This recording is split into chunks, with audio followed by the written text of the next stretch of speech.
नमस्कार. मी प्राध्यापक देविदास विठ्ठल जगताप आपणा सर्वांचे स्वागत करतो. विद्यार्थी मित्रांनो, मी पुन्हा एकदा एका नवीन व्हिडिओच्या माध्यमातून आपणा समोर आलेलो आहे.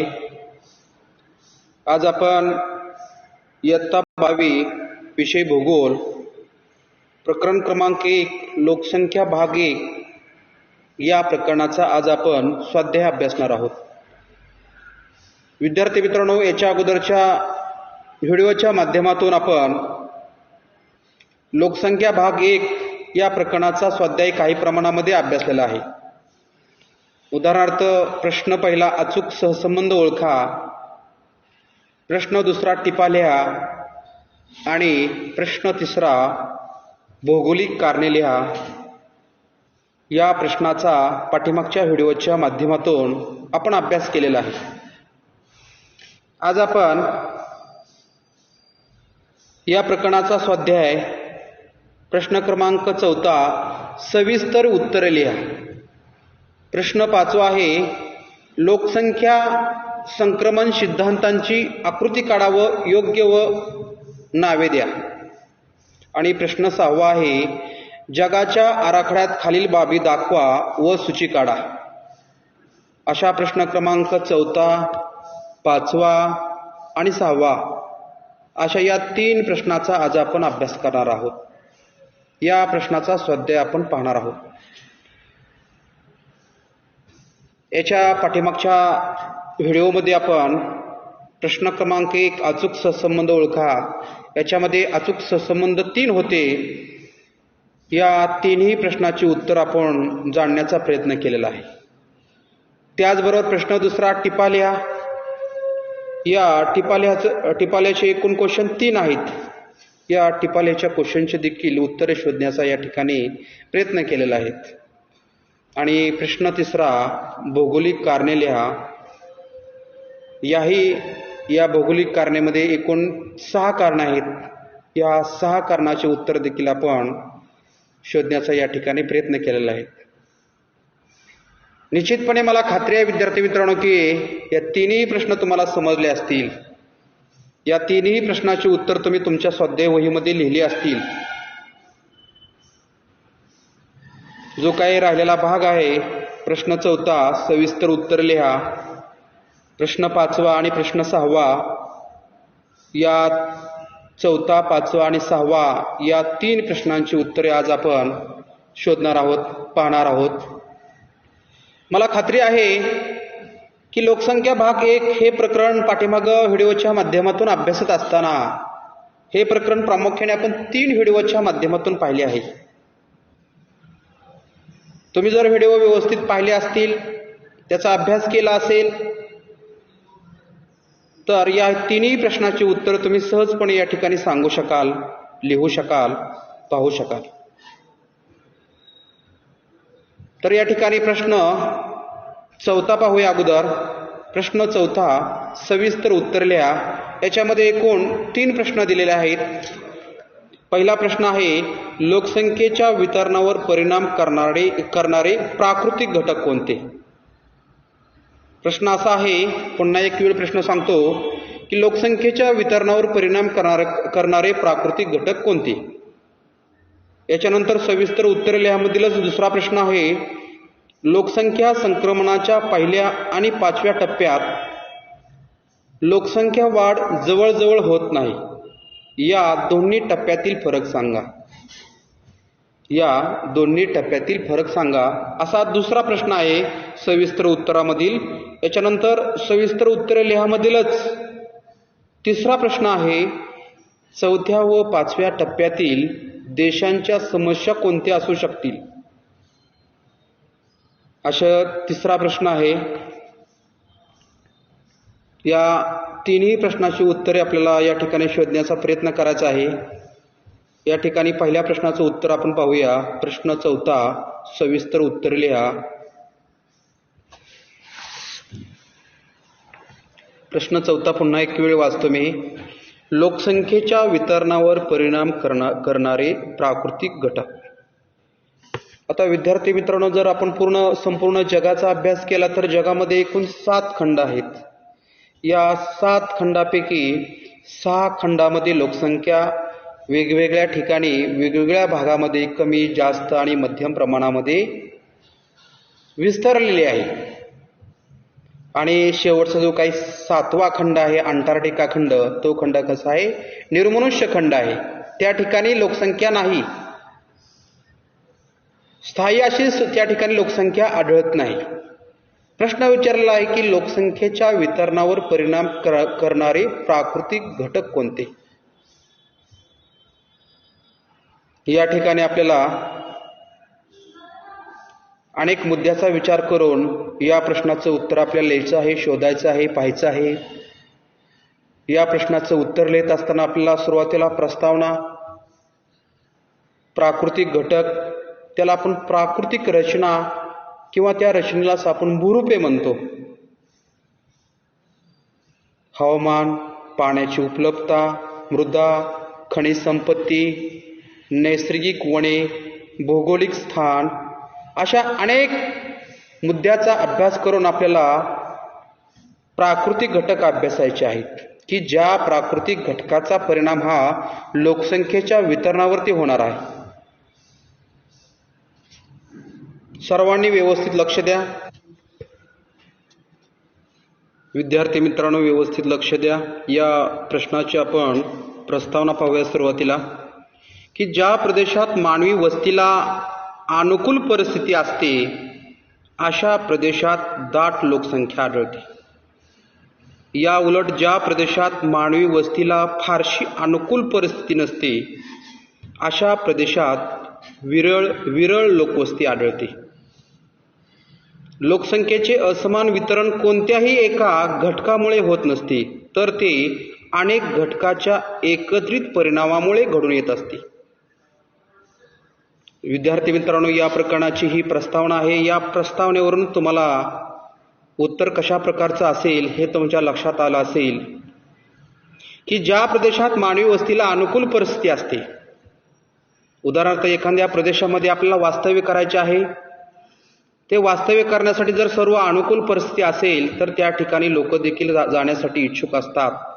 थोडक्यात त्याला आपण आकर्षक घटक म्हणतो. आणि या उलट जर अनुकूल परिस्थिती नसेल तर त्या ठिकाणी आपण राहण्यासाठी जाण्यासाठी इच्छुक नसतो. ही झाली या प्रश्नाची प्रस्तावना. याच्यानंतर लोकसंख्या वितरणावर परिणाम करणारे प्राकृतिक घटक.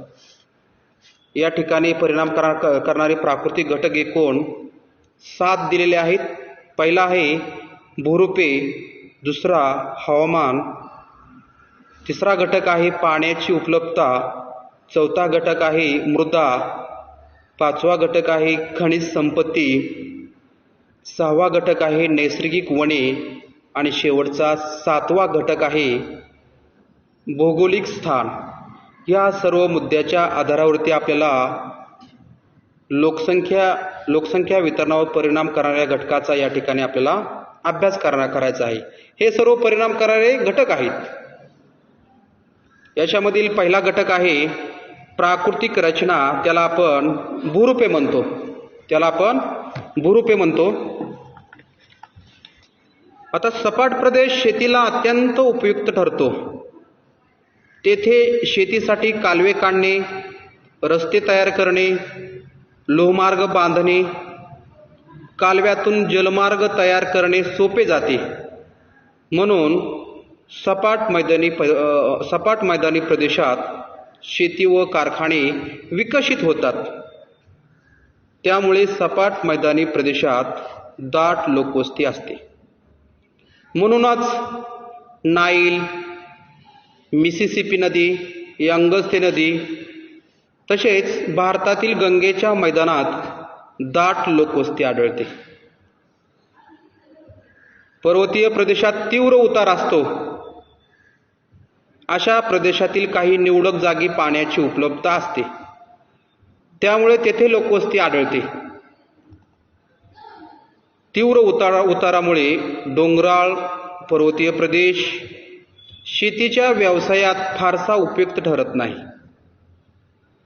तेथे शिकार, लाकूडतोड, शेळ्या मेंढ्या पाळणे यासारख्या प्राथमिक व्यवसाय अगदी मर्यादित स्वरूपात चालतात. तसेच तेथील थंड हवामान मानवाला प्रतिकूल असते, म्हणून तेथे लोकसंख्या कमी आढळते. उदाहरणार्थ किंवा या ठिकाणी आपण थोडक्यात देखील सांगू शकतो की थोडक्यात प्राकृतिक रचनेचा विचार करता सपाट मैदानी प्रदेशात लोकसंख्या जास्त असते, तर तीव्र उताराच्या डोंगराळ पर्वतीय प्रदेशात लोकसंख्या कमी आढळते. अशा प्रकारे प्राकृतिक रचनेचा किंवा भूरूपांचा परिणाम हा लोकसंख्येच्या वितरणावरती होत असलेला या ठिकाणी आपणास दिसून येतोय. पुढचा उपघटक आहे हवामान. आता हवामान या घटकाचा परिणाम देखील लोकसंख्येच्या वितरणावरती होत असलेला या ठिकाणी आपणास दिसून येतो. आता हवामानाचा परिणाम विशेष करून लोकसंख्येच्या घनतेवर होतो. अतिशय प्रतिकूल हवामान असलेले अतिउष्ण, अतिथंड, अतिपावसाचे किंवा अति कोरड्या प्रदेशात लोकसंख्या विरळ असते, कारण असे प्रदेश लोकवस्तीस अनुकूल नसतात. उदाहरणार्थ सायबेरिया, अंटार्क्टिका यासारख्या अतिथंड हवामान असलेल्या प्रदेशात लोकवस्ती आढळत नाही किंवा अतिशय विरळ प्रमाणात आढळते. सहारा, कलहरी यासारख्या कोरड्या आणि अतिउष्ण वाळवंटी प्रदेशातही विरळ लोकवस्ती आढळते.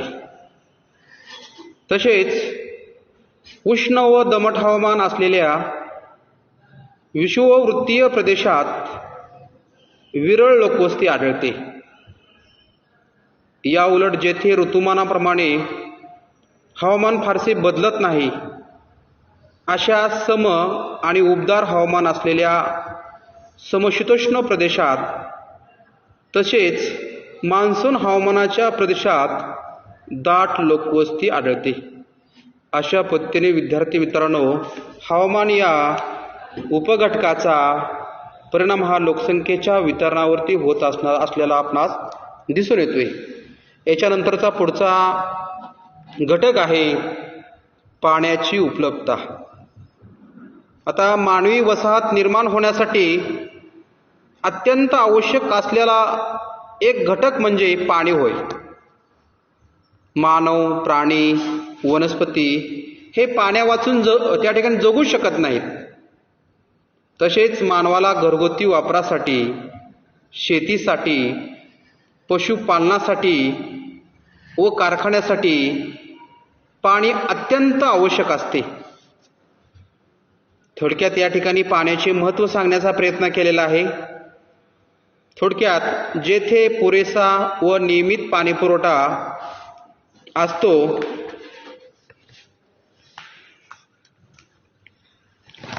अशा प्रदेशात दाट लोकवस्ती आढळते.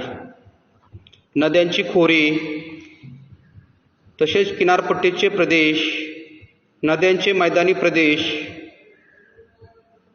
येथे दाट लोकवस्ती आढळून येते. उदाहरणार्थ नाईल नदीचे खोरे आफ्रिका खंडामधील, त्याच्यानंतर भारतीय किनारपट्टीचा प्रदेश, भारतीय गंगा, यमुना नदीचा प्रदेश, वाळवंटातही मरोद्यान परिसरात किंवा हिरवळीच्या प्रदेशात जेथे पाणी उपलब्ध असते तेथे लोकसंख्या केंद्रित झालेली आढळून येते. विद्यार्थी मित्रांनो, या ठिकाणी पाण्याचे असणारे महत्त्व, पाणी किती महत्त्वाचं आहे हे त्या ठिकाणच्या लोकसंख्येवरती अवलंबून असतं. अशा रीतीने पाण्याची उपलब्धता या घटकाचा लोकसंख्येच्या वितरणावरती किंवा लोकसंख्येच्या घनतेवरती कशा पद्धतीने परिणाम झालेला आहे हे या ठिकाणी सांगण्याचा प्रयत्न केलेला आहे. याच्यानंतरचा पुढचा उपघटक आहे मृदा. मानवाची अन्नाची प्राथमिक गरज ही प्रामुख्याने शेती उत्पादनातून भागवली जाते आणि शेती ही मुख्यतः मृदेच्या सुपीकतेवर अवलंबून असते. नद्यांच्या खोऱ्यातील गाळाच्या सुपीक जमिनीत शेती चांगली होते. म्हणूनच इजिप्तमधील नाईल, भारतातील गंगा, यमुना, ब्रह्मपुत्रेच्या सुपीक प्रदेशात, तसेच मिसिसिपी नदी, यांगस्ती नदी या नद्याची पूर मैदाने येथे लोकसंख्या अतिशय दाटीने केंद्रित झालेली आढळून येते. याशिवाय रेगूर किंवा काळी मृदा असलेले प्रदेश, तसेच अग्निजन्य खडकापासून तयार झालेल्या मृदेत संपन्न शेती होते. या ठिकाणी देखील शेतीचा मोठ्या प्रमाणात विकास झालेला असतो. त्यामुळे देखील त्या ठिकाणी लोकसंख्येची घनता ही दाट आढळते. म्हणून अशी मृदा असलेले इंडोनेशियातील जावा बेट, जपान, सिसिली आणि मध्य अमेरिकेतील ज्वालामुखी पर्वताचे उतार व पायथ्याचे प्रदेश येथे लोकसंख्या केंद्रित झालेली दिसून येते. अशा रीतीने मृदेचा परिणाम देखील लोकसंख्येच्या घनतेच्या वितरणावर या ठिकाणी झालेला दिसून येते. ज्या ठिकाणी चांगल्या प्रकारची मृदा आहे अशा ठिकाणी आपल्याला लोकसंख्या जास्त असलेली आढळून येते, आणि ज्या ठिकाणी नापीक मृदा आहे अशा ठिकाणी आपल्याला थोडक्यात लोकसंख्या कमी असलेले दिसून येते. म्हणजे मृदेचा परिणाम देखील या ठिकाणी लोकसंख्येच्या वितरणावरती झालेला आपणास दिसून येतोय. याच्यानंतरचा पुढचा उपघटक आहे वितरणावर परिणाम करणारा लोकसंख्येच्या खनिज संपत्ती किंवा त्याला भूगर्भ रचना असे म्हणतो आपण.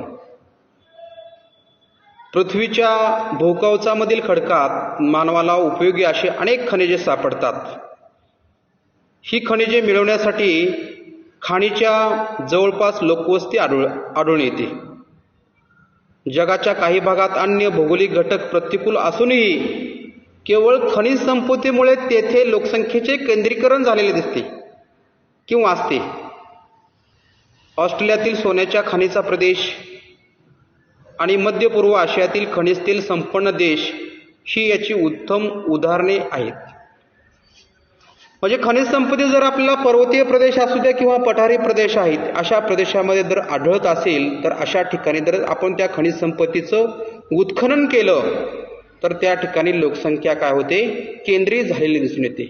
म्हणजे या ठिकाणी खनिज संपत्तीचा परिणाम देखील लोकसंख्येच्या वितरणावरती आपणास झालेला दिसून येतोय. पुढचा उपघटक आहे लोकसंख्या वितरणावर परिणाम करणारा नैसर्गिक वने. अतिशय दाट वनाच्या प्रदेशात लोकसंख्येची घनता कमी असते.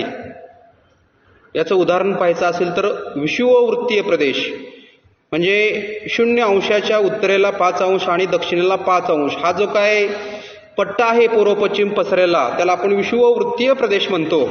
या विषुववृत्तीय प्रदेशामध्ये दाट झाडांची संख्या असते. अशा ठिकाणी लोकसंख्या कशी आढळते, कमी आढळते, विरळ आढळते. म्हणजे विषुववृत्तीय वने अतिशय दाट असल्यामुळे येथे अत्यंत विरळ लोकवस्ती आढळते. उदाहरणार्थ अमेझॉनचे खोरे, कांगो नदीचे खोरे येथील विषुववृत्तीय सदाहरित वनाचा प्रदेश. म्हणजे थोडक्यात नैसर्गिक वनाचा परिणाम देखील लोकसंख्येच्या वितरणावरती आपल्याला झालेला दिसून येतो. ज्या ठिकाणी अतिशय दाट त्या ठिकाणी झाडं आहेत अशा ठिकाणी लोकवस्ती कमी आढळतात. परंतु काही ठिकाणी दाट नैसर्गिक वनस्पती असून देखील त्या वनस्पती जर आपल्याला उद्योगधंद्यासाठी उपयोगाच्या असतील तर अशा ठिकाणी आपल्याला लोकवस्ती दाट असलेली दिसून येते. अशा रीतीने नैसर्गिक वनाचा परिणाम देखील लोकसंख्येच्या वितरणावरती झालेला दिसून येतोय. पुढचा मुद्दा आहे प्रदेशाचे सापेक्ष स्थान. त्याला आपण प्रदेशाचे सापेक्ष स्थान असे म्हणतो. या मुद्द्याचा परिणाम देखील, या घटकाचा परिणाम देखील लोकसंख्येच्या वितरणावरती झालेला दिसून येतोय. लोकसंख्या वितरणावर त्या क्षेत्राचे किंवा प्रदेशाचे सापेक्ष स्थान हा घटक महत्त्वाचा ठरतो. काही प्रदेश बेटावर असतात, काही प्रदेशांना द्विकल्पीय स्थान असते, तर काही देश हे पूर्णतः खंडांतर्गत असतात. याचाही परिणाम लोकसंख्येच्या वितरणावरती होतो. बेटाच्या स्थानामुळे आंतरराष्ट्रीय सुगमता प्राप्त होते. साहजिकच तेथे लोकसंख्येचे केंद्रीकरण आढळते. उदाहरणार्थ इंग्लंड, जपान, व काही द्विकल्पीय देशांनाही साधारणतः अशाच स्वरूपाचे लाभ असल्यामुळे तेथे जास्त लोकसंख्या दिसून येते किंवा दिसते. उदाहरणार्थ भारत, दक्षिण कोरिया, बांगलादेश इत्यादी. या उलट अफगाणिस्तान, नेपाळ अशा खंडांतर्गत प्रदेशात कमी लोकवस्ती किंवा लोकसंख्या आढळते. अशा रीतीने विद्यार्थी मित्रांनो, प्रदेशाचे सापेक्ष स्थान या मुद्द्याचा परिणाम देखील आपल्याला लोकसंख्येच्या वितरणावरती झालेला दिसून येतोय. याच्यापेक्षा आपण जास्त मुद्दे पाहू शकतो. उदाहरणार्थ प्रदेशाची सुगमता. ज्या प्रदेशात माणसाला सहजासहजी ये जा करणे शक्य असते अशा सपाट मैदानी प्रदेशात व किनारपट्टीच्या प्रदेशात लोकसंख्या अधिक असते. या उलट ज्या प्रदेशात ये जा करणे कठीण असते अशा डोंगराळ व दुर्गम प्रदेशात लोकवस्ती कमी असते. म्हणजे विद्यार्थी मित्रांनो, प्रदेशाची सुगमता देखील अतिशय महत्त्वाची आहे. या प्रदेशाच्या सुगमतेचा परिणाम देखील लोकसंख्येच्या वितरणावरती झालेला आपणास दिसून येतोय. अशा रीतीने या 7 ते 8 उपघटकाचा परिणाम हा लोकसंख्येच्या वितरणावरती आपला झालेला दिसून येतोय. आता या उत्तराचा आपण शेवट समारोप या शब्दाने करूया. वरीलप्रमाणे लोकसंख्येच्या वितरणावर अनेक प्राकृतिक घटक परिणाम करतात व त्यामुळे लोकसंख्येच्या वितरणावर जगभर विविधता आढळून येते. अशा रीतीने आपण या पहिल्या प्रश्नाचे उत्तर पाहण्याचा या ठिकाणी प्रयत्न केलेला आहे की लोकसंख्येच्या वितरणावर परिणाम करणारे प्राकृतिक घटक कोणते. तर विद्यार्थी मित्रांनो, अशाच प्रकारे तुम्ही याचं उत्तर लिहिण्याचा प्रयत्न करा. बोर्डाच्या उत्तरपत्रिकेच्या दृष्टिकोनातून या प्रश्नाचं उत्तर तयार करण्याचा या ठिकाणी प्रयत्न केलेला आहे.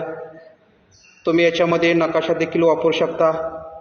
नकाशाच्या सहाय्याने विविध प्राकृतिक घटक वेगवेगळ्या भागामध्ये असलेले दिसून येतात. ते घटक या ठिकाणी दाखवून लोकसंख्येचं वितरण देखील दाखवू शकता. पुढचा प्रश्न आहे प्रश्न क्रमांक 2. लोकसंख्या संक्रमणाच्या पहिल्या आणि 5व्या टप्प्यात लोकसंख्या वाढ जवळजवळ होत नाही. या दोन्ही टप्प्यातील फरक सांगा. प्रश्न पुन्हा एक वेळ ऐका की लोकसंख्या संक्रमणाच्या पहिल्या आणि 5व्या टप्प्यात लोकसंख्या वाढ जवळजवळ होत नाही. या दोन्ही टप्प्यातील फरक सांगा असा प्रश्न विचारलेला आहे. प्रश्न क्रमांक 4 मध्ये सविस्तर उत्तर लिहामध्ये. या प्रश्नाचे उत्तर लिहित असताना सुरुवातीला या प्रश्नामध्ये आपल्याला कोणकोणते मुद्द्यांचा विचार करायचा आहे, कोणकोणते मुद्दे आपल्याला लिहायचे आहेत, ते मुद्दे आपण सुरुवातीला अभ्यासू. आता सुरुवातीला उत्तर लिहित असताना या प्रश्नाची आपल्याला प्रस्तावना लिहावी लागणार आहे.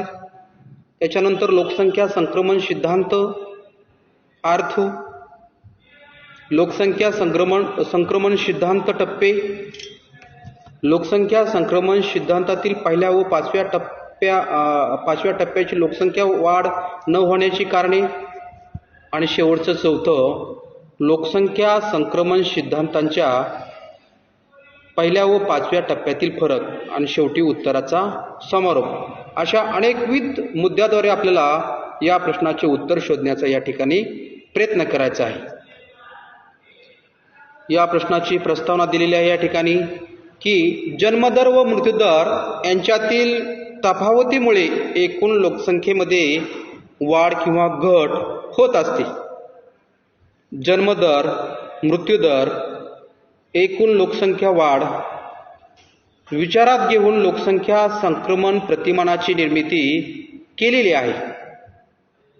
अशा प्रकारे आपण प्रश्न 4 सविस्तर उत्तर लिहा. यामधील जो प्रश्न 2 आहे, लोकसंख्या संक्रमणाच्या पहिल्या आणि 5व्या टप्प्यात लोकसंख्या वाढ जवळजवळ होत नाही. या दोन्ही टप्प्यातील फरक सांगा. या प्रश्नाची आपण प्रस्तावना अशा प्रकारे पाहू शकतो. त्याच्यानंतर पुढचा मुद्दा आहे लोकसंख्या संक्रमण प्रतिमानार्थ. थोडक्यात या ठिकाणी त्याची आपल्याला संकल्पना पाहिजे आहे, डेफिनेशन पाहिजे आहे, व्याख्या पाहिजे आहे.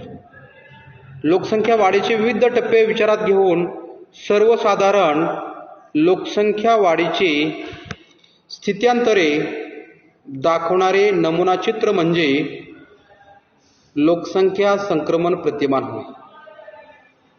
परत एक वेळ व्याख्या पाहूया. लोकसंख्या वाढीचे विविध टप्पे विचारात घेऊन सर्वसाधारण लोकसंख्या वाढीचे स्थित्यांतरे दाखवणारे नमुना चित्र म्हणजे लोकसंख्या संक्रमण प्रतिमान होय. लोकसंख्या संक्रमण प्रतिमानामध्ये लोकसंख्या वाढीचे एकूण 5 टप्प्याचा समावेश केला गेला आहे. यामध्ये राष्ट्राचा अविकसित ते विकसित देश अशा क्रमाने मांडणी येते किंवा मांडणी करता येते, मांडणी केलेली आहे. पुढचा मुद्दा आहे या प्रश्नाच्या उत्तरामधील लोकसंख्या संक्रमण प्रतिमानाचे टप्पे. आता लोकसंख्या वाढीनुसार लोकसंख्या संक्रमण प्रतिमानाचे एकूण 5 टप्प्यामध्ये मांडणी केली गेलेली आहे. याच्यामध्ये पहिला टप्पा आहे अतिशय स्थिर, दुसरा टप्पा आहे आरंभीच्या काळात विस्तारणारा, तिसरा टप्पा आहे नंतरच्या काळात विस्तारणारा, चौथा टप्पा आहे कमी बदल दर्शवणारा आणि 5वा टप्पा आहे ऋणात्मक वाढीचा टप्पा. अशा पद्धतीने या ठिकाणी लोकसंख्या संक्रमण प्रतिमानाचे एकूण 5 टप्पे दिलेले आहेत. पुढचा मुद्दा आहे उत्तरामधील लोकसंख्या संक्रमण सिद्धांताच्या पहिल्या व 5व्या टप्प्यात लोकसंख्या वाढ न होण्याची कारणे. आता याच्यामध्ये पहिला टप्पा आहे लोकसंख्या संक्रमण सिद्धांताचा पहिला टप्पा अतिशय स्थिर या नावाने ओळखला जातो. या टप्प्यामध्ये ढोबळ जन्मदर व ढोबळ मृत्यूदर दोन्ही जास्त असतात. आता ढोबळ जन्मदर जवळपास 40 तर ढोबळ मृत्यूदर आहे 38 ते 40 यांच्या दरम्यान असतो. यामुळे एकूण लोकसंख्या वाढ जास्त होत नाही. लोकसंख्या वाढ कमी परंतु स्थिर असते या ठिकाणी. 5वा टप्पा उत्तरामधील पुढचा मुद्दा आहे 5वा टप्पा. या टप्प्यामध्ये ढोबळ जन्मदर व ढोबळ मृत्यूदर दोन्ही कमी असतात. जवळपास ढोबळ जन्मदर व ढोबळ मृत्यूदर दोन्ही कमी असतात. दर हजारे ढोबळ जन्मदर व मृत्यूदर जवळपास 8 ते 10 यांच्या दरम्यान असतो. यामुळे एकूण लोकसंख्या वाढ जास्त होत नाही. अशा पद्धतीने 5व्या टप्प्याची माहिती या ठिकाणी दिलेली आहे. पुढचा मुद्दा आहे लोकसंख्या संक्रमण सिद्धांतांच्या पहिल्या व 5व्या टप्प्यामधील फरक. लोकसंख्या संक्रमण सिद्धांताच्या पहिल्या व 5व्या टप्प्यातील फरक पुढील प्रमाणे सांगता येईल. या ठिकाणी फरक स्पष्ट केलेला या ठिकाणी लोकसंख्या संक्रमण पहिला टप्पा आणि लोकसंख्या संक्रमण 5वा टप्पा. याच्यामध्ये 1 नंबरला आहे लोकसंख्या प्रतिमानाच्या पहिल्या टप्प्यास अतिशय स्थिर या नावाने ओळखले जाते. म्हणजे या ठिकाणी लोकसंख्या कशी आहे, जास्त वाढत नाही आणि कमी जास्त होत नाही. या ठिकाणी लोकसंख्या कशी आहे, स्थिर आहे विद्यार्थी मित्रांनो. नंतर लोकसंख्या संक्रमणाचा 5वा टप्पा. लोकसंख्या प्रतिमानाच्या 5व्या टप्प्यास शून्य वाढ दर्शवणारा ऋणात्मक वाढीचा टप्पा या नावाने ओळखला जातो. नंतर लोकसंख्या संक्रमण प्रतिमानाचा टप्प्यामधील फरकामधील दुसरा मुद्दा. या टप्प्यामध्ये जन्मदर मृत्यूदर दोन्ही जास्त असल्यामुळे लोकसंख्या वाढ स्थिर असते. म्हणजे जन्माचं प्रमाण हे जास्त आहे आणि मृत्यूचं प्रमाण देखील जास्त आहे. तर लोकसंख्या संक्रमणाच्या 5व्या टप्प्यामध्ये या टप्प्यामध्ये जन्मदर व मृत्यूदर खूपच कमी असतो. काही मृत्यूदर जास्त असतो काही वेळा. त्यामुळे लोकसंख्या वाढ कशी असते, या ठिकाणी देखील स्थिर असते. नंतर संक्रमणाच्या पहिल्या टप्प्यामधील तिसरा मुद्दा आहे या टप्प्यातील देशाची आर्थिक स्थिती चांगली नसते. आणि 5व्या टप्प्यामधील तिसरा क्रमांक आहे या टप्प्यामधील देशाची आर्थिक स्थिती चांगली असते. नंतर लोकसंख्या संक्रमणाचा पहिल्या टप्प्यामधील 4थं कारण आहे फरक स्पष्टीकरणामधील. या टप्प्यामधील देशामध्ये स्वच्छतेचा अभाव, वैद्यकीय सुविधांचा अभाव, संसर्गजन्य रोगाचे प्रमाण जास्त, कुपोषण अशी परिस्थिती असते. या उलट लोकसंख्या संक्रमण 5व्या टप्प्यामध्ये, या टप्प्यामधील देशाचे जे राहणीमान असते, राहणीमान कशा असते? निकृष्ट प्रतीचे असते.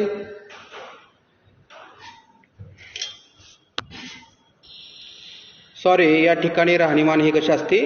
सर्वोच्च राहणीमान असते.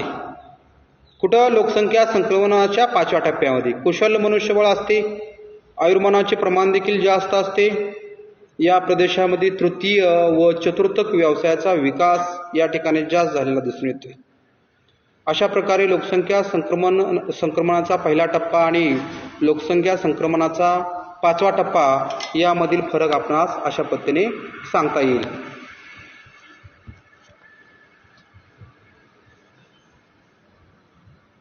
अशा रीतीने विद्यार्थी मित्रांनो, लोकसंख्या संक्रमणाच्या पहिल्या आणि 5व्या टप्प्यात लोकसंख्या वाढ जवळजवळ होत नाही. या दोन्ही टप्प्यातील फरक देखील या ठिकाणी आपण सांगण्याचा प्रयत्न केलेला आहे. या प्रश्नाचं समारोप अशा पद्धतीने करूया. लोकसंख्या संक्रमणाच्या पहिल्या आणि 5व्या टप्प्यात लोकसंख्या वाढ न होण्याची कारणे व फरक आपण वरीलप्रमाणे या ठिकाणी पाहिलेला आहेत. याच्यानंतरचा सविस्तर उत्तरे लिहा. याच्यामधील तिसरा प्रश्न आहे, 4थ्या व 5व्या टप्प्यातील देशांच्या समस्या कोणत्या असू शकतील? तर या प्रश्नाचे उत्तर लिहित असताना आपल्याला अनेक मुद्द्याचा विचार करून या ठिकाणी उत्तर लिहायचं आहे.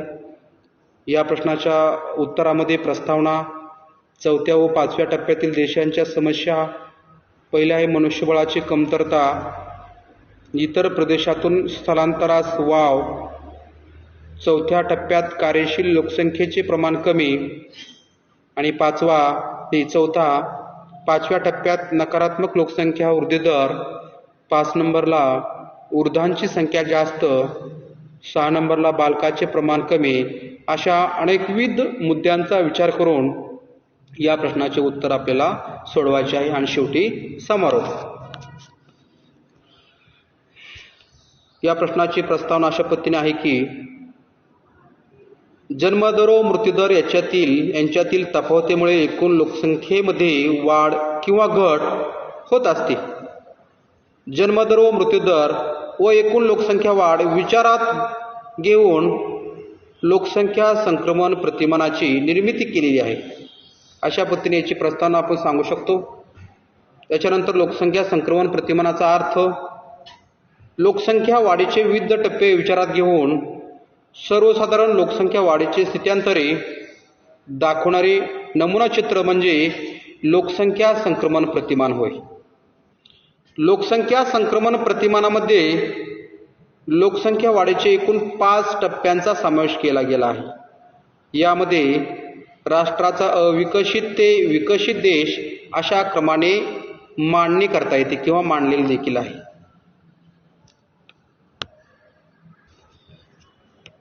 यामध्ये लोकसंख्या संक्रमण प्रतिमानाचे टप्पे देखील दिलेले आहेत. त्याच्यामध्ये एकूण 5 टप्पे आहेत. याच्यामधील पहिला टप्पा आहे अतिशय स्थिर, दुसरा टप्पा आहे आरंभीच्या काळात विस्तारणारा, तिसरा टप्पा आहे नंतरच्या काळात विस्तारणारा, चौथा टप्पा आहे कमी बदल दर्शवणारा, आणि 5वा टप्पा आहे ऋणात्मक वाढीचा टप्पा. नंतर पुढचा मुद्दा आहे उत्तरामधील लोकसंख्या संक्रमण सिद्धांतांच्या 4थ्या व 5व्या टप्प्याच्या समस्या. याच्यामध्ये अनेक समस्या आहेत. याच्यामध्ये पहिली समस्या आहे मनुष्यबळाची कमतरता. लोकसंख्या संक्रमणाच्या सिद्धांताच्या 4थ्या व 5व्या टप्प्यामध्ये लोकसंख्या वाढीचा दर कमी आहे. तर पुढची समस्या आहे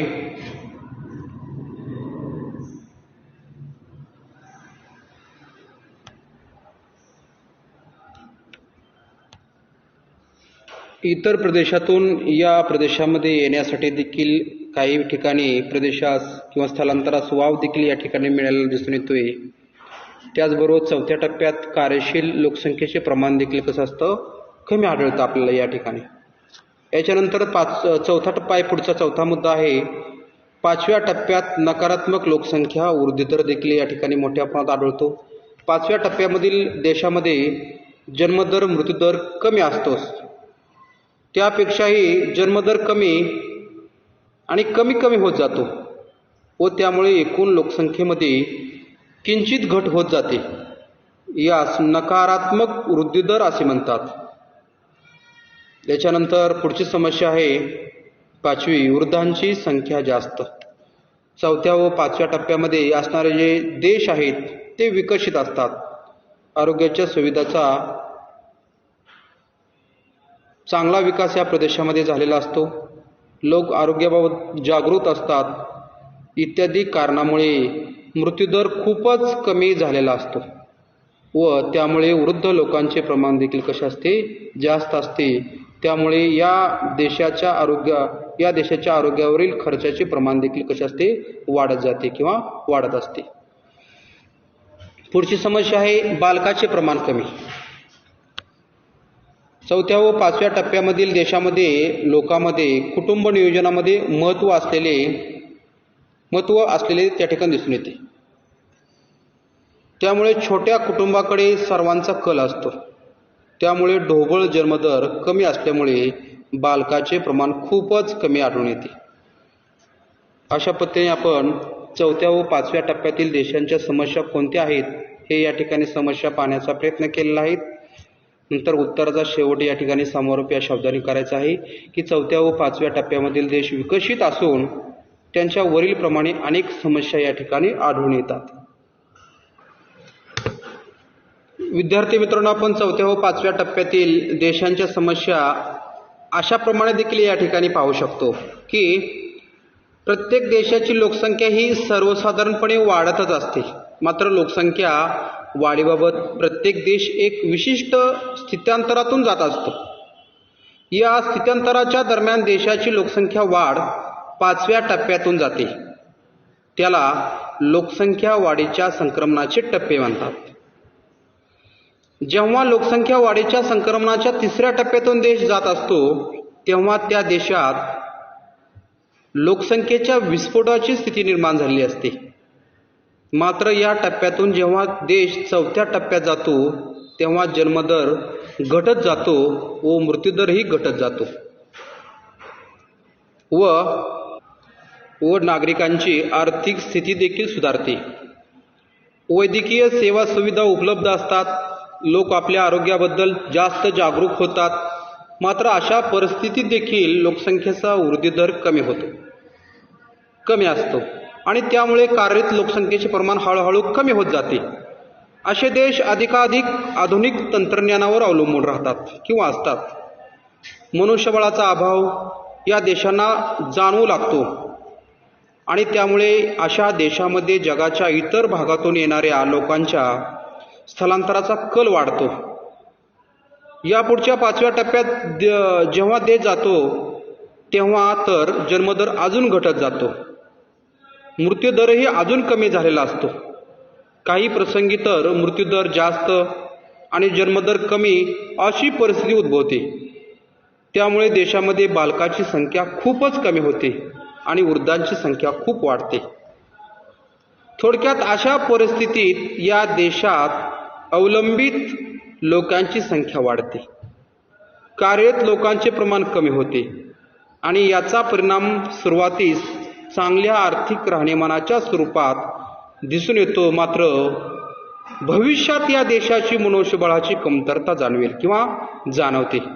अशा प्रकारे देखील आपण या 3ऱ्या प्रश्नाचं उत्तर 4थ्या व 5व्या टप्प्यातील समस्या अशा पद्धतीने आपण सांगू शकतो. याच्यानंतर पुढचा प्रश्न आहे विद्यार्थी मित्रांनो की लोकसंख्या संक्रमण सिद्धांताची आकृती काढा व योग्य तेथे नावे द्या किंवा योग्य नावे द्या. अशा प्रकारचा प्रश्न विचारलेला आहे. अशा प्रकारचा प्रश्न आपल्याला एक्झाममध्ये विचारला जाऊ शकतो. या प्रश्नाचे उत्तर देखील आपण बोर्डाच्या उत्तरपत्रिकेच्या धर्तीवर देण्याचा प्रयत्न करणार आहोत.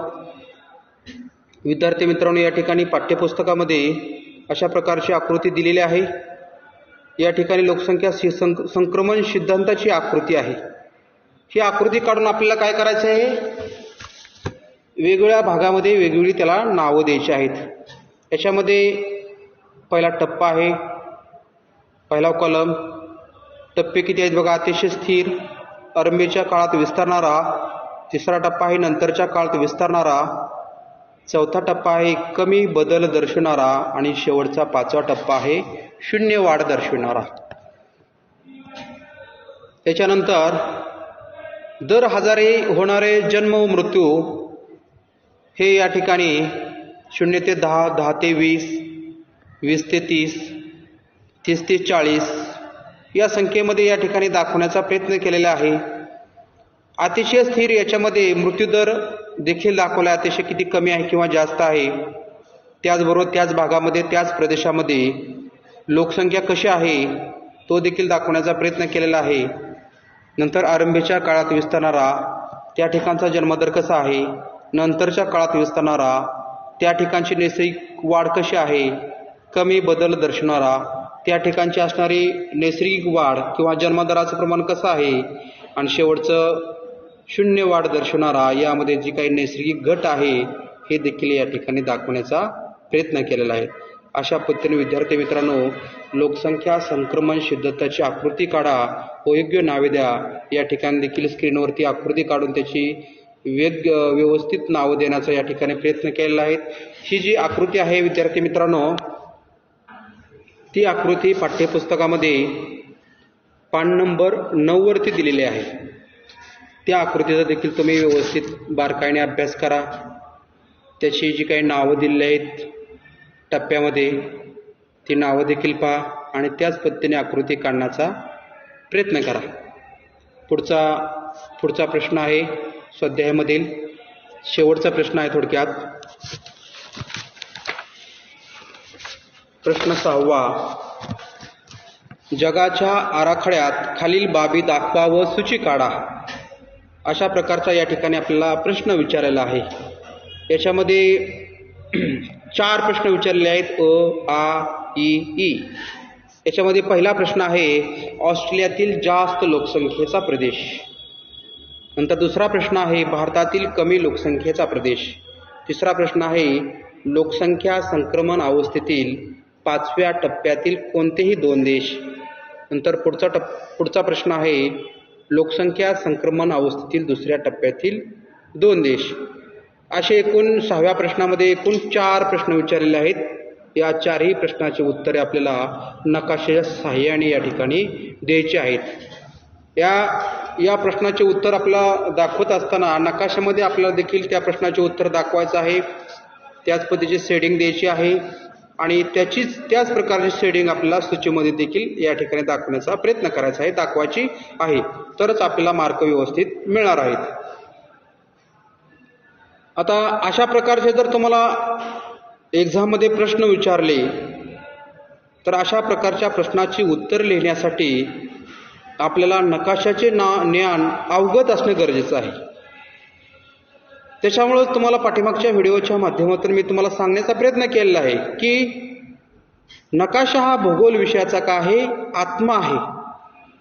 नकाशा आला, नकाशातील आपल्याला माहिती आली, त्याच्या दिशा आल्या, त्या नकाशामधील विविध खंड, विविध देश, त्यांच्या राजधान्या, त्या ठिकाणची प्राकृतिक रचना, पर्वत, पठारे, मैदाने, अशा अनेक विविध घटकाचा जर आपल्याला नकाशा माहीत असेल तर अशा प्रकारच्या प्रश्नाची उत्तरे देणे खूप त्या ठिकाणी सुलभ जाते.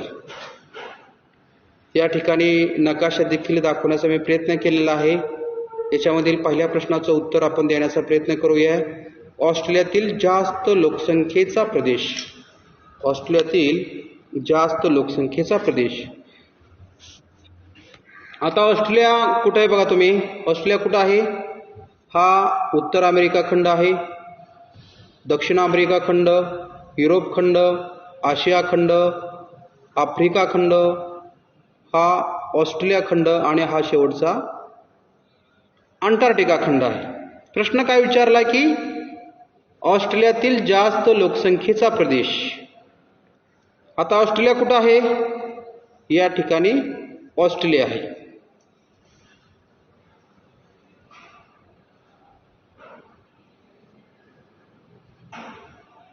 आता प्रश्न विचारला आहे की ऑस्ट्रेलियातील जास्त लोकसंख्येचा प्रदेश. तर ऑस्ट्रेलियाच्या पूर्व भागामधील लोकसंख्येची घनता कशी आहे? कमी आहे. आणि पश्चिम भागामधील देखील लोकसंख्येची घनता कमी आहे. तर ऑस्ट्रेलियाच्या दक्षिण भागामध्ये म्हणजे याच ठिकाणी लोकसंख्येची घनता कशी आहे? जास्त आहे, दाट आहे. या ठिकाणी लाल रंगामध्ये या ठिकाणची घनता जास्त लोकसंख्या असलेला प्रदेश दाखवण्याचा प्रयत्न केलेला आहे. आणि तोच भाग या ठिकाणी सूचीमध्ये देखील दाखवण्याचा प्रयत्न केलेला आहे या ठिकाणी. नंतर दुसरा प्रश्न आहे भारतातील कमी लोकसंख्येचा प्रदेश.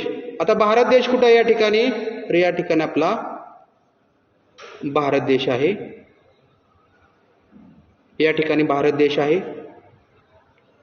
प्रश्न विचारला भारतातील कमी लोकसंख्येचा प्रदेश. आता या ठिकाणी भारतातील कमी लोकसंख्येचा प्रदेश दाखवण्याचा प्रयत्न केलेला आहे. उदाहरणार्थ भारतातील हिमालय पर्वतरांगा या प्रदेशामध्ये आपल्या लोकसंख्येची घनता अतिशय कमी असलेली या ठिकाणी दिसून येते. पुढचा प्रश्न आहे लोकसंख्या संक्रमण अवस्थेतील 5व्या टप्प्यातील कोणतेही दोन देश. आता कोणते देश आहेत? लोकसंख्या संक्रमण अवस्थेतील 5व्या टप्प्यातील कोणतेही दोन देश. तर ते दोन देश आहेत बघा, स्वीडन आणि फिनलँड. कुठे आहेत मग ते देश? या ठिकाणी ते देश आहेत युरोप खंडाच्या उत्तर भागामध्ये. कोणते देश आहेत? स्वीडन आणि फिनलँड. या ठिकाणी नकाशामध्ये देखील त्याची शेडिंग दिलेली आहे आणि सूचीमध्ये देखील त्याची शेडिंग दाखवण्याचा प्रयत्न केलेला आहे.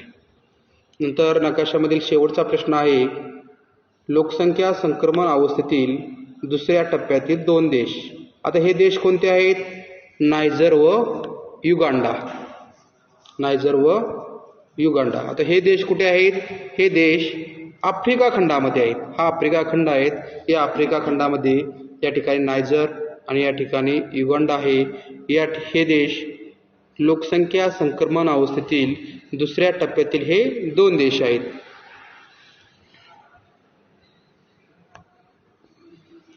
अशा पद्धतीने ऑस्ट्रेलियातील जास्त लोकसंख्येचा प्रदेश, भारतातील कमी लोकसंख्येचा प्रदेश, लोकसंख्या संक्रमण अवस्थेतील 5व्या टप्प्यातील कोणतेही दोन देश आणि लोकसंख्या संक्रमण अवस्थेतील दुसऱ्या टप्प्यातील कोणतेही दोन देश हे या ठिकाणी नकाशामध्ये आणि सूचीमध्ये दाखवण्याचा प्रयत्न केलेला आहे. या ठिकाणी सूची दिलेली आहे बघा, 1, 2, 3 आणि 4 अशा प्रकारची सूची आहेत. अशाच प्रकारची शेडिंग आपल्याला नकाशामध्ये देखील असलेली दिसून येते. आपल्याला नकाशामध्ये देखील शेडिंग दाखवायची आहे आणि त्याच प्रकारची शेडिंग आपल्याला सूचीमध्ये देखील दाखवायची आहे. अशा पद्धतीने बोर्डाच्या प्रश्नपत्रिकेच्या किंवा उत्तरपत्रिकेच्या धर्तीवरती या ठिकाणी नकाशा सोडवण्याचा मी प्रयत्न केलेला आहे. अशा रीतीने विद्यार्थी मित्रांनो, प्रकरण क्रमांक 1 लोकसंख्या भाग 1 याच्यामधील आपण स्वाध्याय पाहिलेला आहे. या व्हिडिओच्या माध्यमातून आज आपण सविस्तर उत्तरे लिहा. याच्यामध्ये 3 प्रश्न, नंतर 5वा क्वेश्चन लोकसंख्या संक्रमण सिद्धांताची आकृती काढा व योग्य नावे द्या, आणि 6वा प्रश्न जगाच्या आराखड्यात खालील बाबी दाखवा व सूची काढा. या सर्व प्रश्नाची आणि या प्रश्नामधील उपप्रश्नाची उत्तरे या ठिकाणी आपण शोधण्याचा प्रयत्न केलेला आहे. मला निश्चितपणे मित्रांनो खात्री आहे की उत्तरे तुम्हाला निश्चितपणे समजली असतील, कारण का बोर्डाच्या उत्तरपत्रिकेच्या धर्तीवरती या प्रश्नाची उत्तरे या ठिकाणी मी देण्याचा प्रयत्न केलेला आहे. हा व्हिडिओ जर तुम्हाला समजला नसेल तर कमेंट बॉक्समध्ये तुमच्या कमेंट कळवा. एकदा समजलं नसेल तर 2दा व्हिडिओ पहा. त्याचबरोबर पाठ्यपुस्तकातील पान नंबर 11वर जो काही स्वाध्याय दिलेला आहे तो स्वाध्याय पहा, प्रकरण देखील वाचा आणि या प्रकरणामधील जो काही स्वाध्यायाचे 2 व्हिडिओ बनवलेले आहेत ते या दोन्ही व्हिडिओच्या माध्यमातून या प्रकरणाचा स्वाध्याय तुम्ही तुमच्या वहीमध्ये लिहिण्याचा प्रयत्न करा.